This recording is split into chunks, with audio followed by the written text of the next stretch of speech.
Hi everyone. So earlier in the week, I had a great question from a patient who was basically fed up with the pain that they were experiencing in their hip that was being caused predominantly by hip bursitis. And they'd seen lots of different people, physio, chiro, osteo, massage, and they were at the point where we were sort of their last point of call. And they came into the clinic almost at their wits' end saying, I just want to know what's the best way for me to effectively and efficiently get rid of my hip bursitis for good. And I thought, what a great question. I'm a really big fan of clear, specific questions so that you know what you're working towards. So earlier in the week, I posted a few bits and pieces and I promised a video later to explain exactly what I said to that patient. So here we go. The most important thing you need to understand when it comes to hip bursitis is that the bursa that's causing the pain in your hip is actually the symptom. So yes, the bursa will be irritated and yes, there's inflammation and pain coming from the bursa, but it's usually not just the bursa that's the problem. Usually you need to look up and down the chain at the whole body to understand why is this bursa becoming inflamed.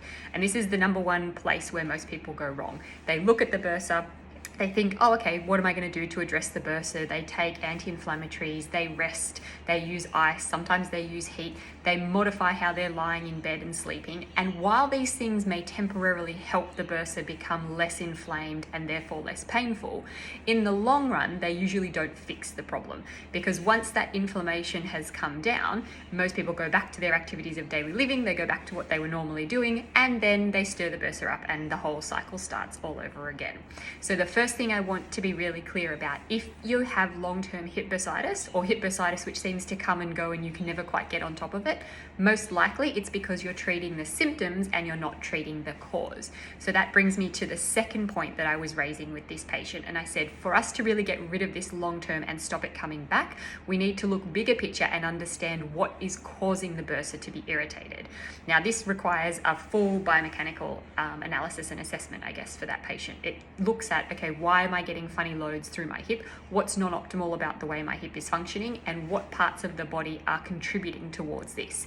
For this specific patient, it had a lot to do with the way their foot was aligned on the floor and also the way that their torso was shifting to the side, which had been a whole nother story from years of carrying a child on one side and leaning into the opposite hip.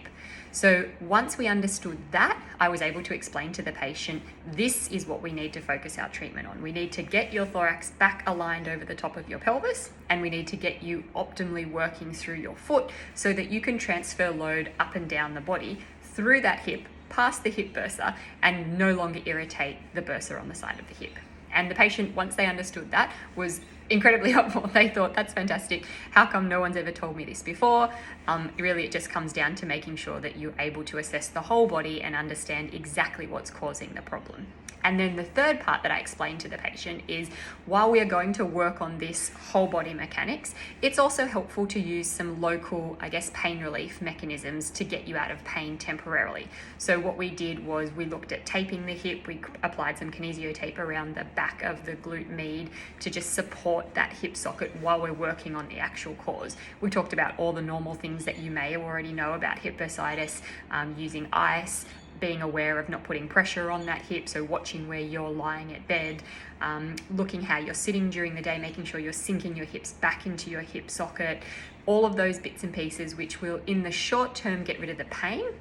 But actually, really, the point of getting rid of the pain is for us to be able to get the whole body moving properly again, because that's the part that stops the hip pain from coming back in the future.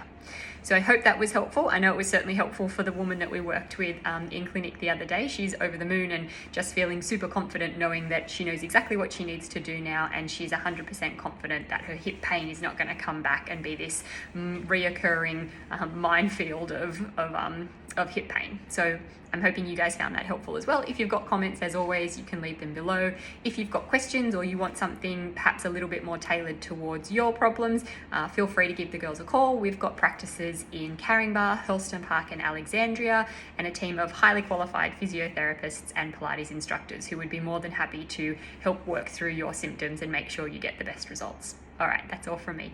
See you guys.